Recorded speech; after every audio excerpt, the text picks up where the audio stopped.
বন্ধুরা আমরা এখন আগাচ্ছি, একটু সামনে যাব, দেখি আর একটু উপরে উঠা যায় কিনা। ওই যে উপরে রাস্তা দেখা যাচ্ছে। অনুভূতি ভাই, তোমার কি অনুভূতি ভাই পাহাড়ে এসে? অনুভূতি বলে বোঝানোর মতো না। মাশাআল্লাহ। জি ভাই, জি ভাই, ভাই ঠিক আছে ভাই, ধন্যবাদ। তোমাদের অনুভূতি দেখে আমার কাছে খুব ভালো লাগতেছে। অনুভূতি হচ্ছে এটা থেকে আরো যে ইমানটা কমতি ছিল, আরো ইমানটা আমার বাড়ছে।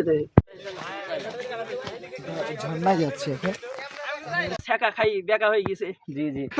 আল্লাহ যেন আমাকে আরো তৌফিক দেয়। আল্লাহু আকবার। আল্লাহ তৌফিক দেখ, দোয়া করি ভাই। আল্লাহ যেন আমার তৌফিক দেয়।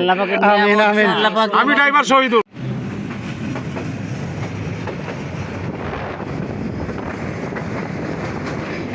এত সুন্দর জায়গা, পাহাড় যে এত সুন্দর হয় নিজের চোখে না দেখলে এটা বলা বা বোঝানো সম্ভব না।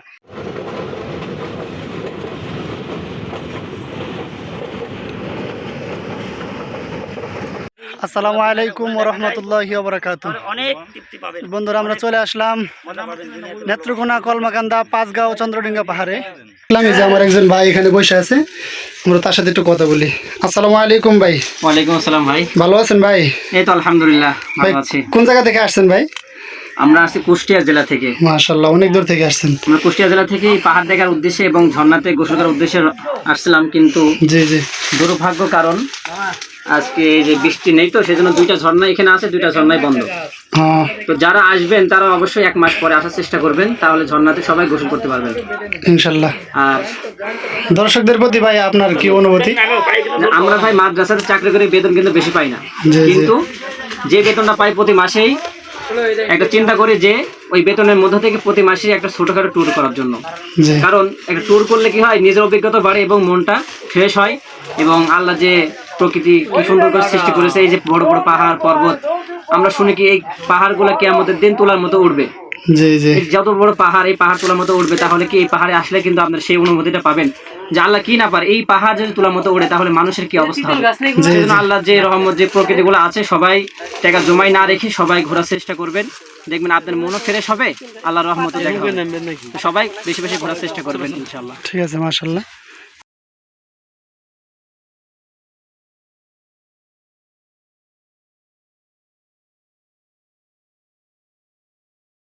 তো সামনে যাই, দেখি আমার ভাইয়ের কি অনুভূতি। ভাই, তোমার কি অনুভূতি ভাই পাহাড়ে এসে? অনুভূতি বলে বোঝানোর মতো না। পাহাড়ে এই দিয়ে আমার দুই থেকে তিনবার, এইবার যে আমি ফিলিংস অনুভূতি আর কি অনুভব করতে পারছি, পাহাড়েই ঘোরার যে মজা, আল্লাহ তাআলার সৃষ্টি। পাহাড়ে আপনারা যদি না আসেন আপনারা কিছুই বুঝতে পারবেন না। রাইট, আসলে পাহাড়ে আসতে হবে। এই যে দেখেন, কষ্ট হলেও সুখ। আমরা যতই কষ্ট করে উঠি না কেন, গলা দেবে গেছে, দেখেন চিল্লাইতে চিল্লাইতে, জি জি। কিন্তু খুবই ভালো লাগতেছে, খুবই আনন্দ পাচ্ছি। আমরা সব ভাই ব্রাদার একসাথে আসছি, আপনারা অবশ্যই আসবেন। টাকা জুগিয়ে কোনো লাভ নাই, টাকা কিন্তু এক সময় থাকবে না। আপনার টাকা যত টাকাই কামান না কেন, ওই টাকা আপনার থাকবে না এক সময়। ঠিক ঠিক গহীন কবরেই চলে যেতে হবে। ঠিক। তা আল্লাহ তাআলা যে প্রকৃতিগুলো রাখছে, এগুলো আপনারা আসেন, ভ্রমণ করেন, আলহামদুলিল্লাহ খুবই ভালো লাগবে। ঠিক ঠিক। যে আমার ভাইয়ের মুখ থেকে এরকম কথাবার্তা শুনে আমার খুব ভালো লাগলো। আসলে ভাই কিন্তু খুবই প্রকৃতি প্রেমিক ভাই, সবসময় বেশি বেশি করে ঘুরে। তো ভাই কিন্তু কথা বলতে বলতে ভাইয়ের গলা ভেঙে গেছে, তারপরেও ভাই চেষ্টা করলো অনেক সুন্দরভাবে কথা বলার। ঝর্ণা যাচ্ছে।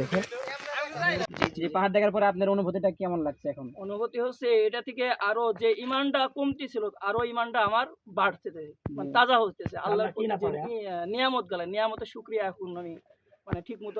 আসলে ভাই আল্লাহ কি সৃষ্টি করতে না পারে। একটা বিষয় হচ্ছে, আমার মতন অনেক যুবক ভাইরা আছে। জি। যুবক ভাইরা কেমন যে রিলেশন বা প্রেমের ভিতরে বা ছেঁকা খাই বেকা হয়ে গেছে। জি জি। তো ওই সকল ভাইদেরকে বলতেছি, ভাই টেনশন করার দরকার নাই, বাড়ির ভিতরে একা একা বসে নিজের জীবনটাকে নষ্ট করে এই আল্লাহর নিয়ামত পাহাড় পর্বত দেখলে ওইসব ছেঁকা খাওয়া থেকে দূর হয়ে আবার নতুন জীবন শুরু হয়। ঠিক ঠিক ভাই, আপনার কথা ভালো লাগলো। এই জন্য বলা হচ্ছে যে সকল যুবক ভাইরা আছে এই লাইনে সফর করতে আসেন, দেখাশোনা করেন, আল্লাহর নিয়ামতের দিকে আসেন, তাহলে সবকিছু দুনিয়ার ত্যাগ ভুলে আল্লাহর উপরে ভালোবাসা সৃষ্টি হবে। মাশাআল্লাহ মাশাআল্লাহ। শেষ করতেছি। জি, আপনাকে অনেক অনেক ধন্যবাদ। হুজুর যে কথাগুলো বললো, আল্লাহ তাআলা সবাইকে ভাইয়ের অনুভূতিটা আমার কাছে খুব ভালো লাগছে। আসলে ভাইয়ের যে কতটুকু অনুভূতি, এটা মানে আমি আসলে বুঝতে পারতেছি ভাই, বলতে পারতেছে না অনুভূতি। বড় ভাই আছে এখানে। ভাই আপনার অনুভূতিটা জানাতেন খুব ভালো হইতো। আসলে ভাই এটা মুখের ভাষায় অনুভূতি বলা বোঝানো সম্ভব না। এত সুন্দর জায়গা, পাহাড় যে এত সুন্দর হয় নিজের চোখে না দেখলে এটা বলা বা বোঝানো সম্ভব না। এই জন্য সবার কাছে একটাই কথা, ভাই ব্যাংক ব্যালেন্স টাকা পয়সা না করে কখন আজরাইল চলে আসবে, কবরের ভিতরে চলে যাব, একটু সময় সুযোগ করে একটা দিন পাহাড়, ঝর্ণা, সমুদ্র ঘুরে যাবেন, তাহলে দুনিয়াতেও যে অনেক কিছু আছে এটা বুঝতে পারবেন। মাশাল্লাহ মাশাল্লাহ, ভাইয়ের কাছ থেকে এরকম প্রকৃতির সুদর্শনতা প্রশংসা শুনে আমি খুবই মুগ্ধ। তো আলহামদুলিল্লাহ আপনারাও আসবেন ঘুরতে, আমরা আসছি, তো আসলে অবশ্য আশা করি ভালো লাগবে। মন খারাপ থাকলেও মন ভালো হয়ে যাবে ইনশাল্লাহ। আপনি পাহাড়ে উঠবেন, দেখবেন কষ্ট, অনেক কষ্ট, তারপরে দেখবেন কষ্টের মাঝে সুখ পাবেন। ভাই আসবেন ঘুরতে ইনশাল্লাহ, ভালো থাকবেন, দোয়া রইল। আসসালামু আলাইকুম।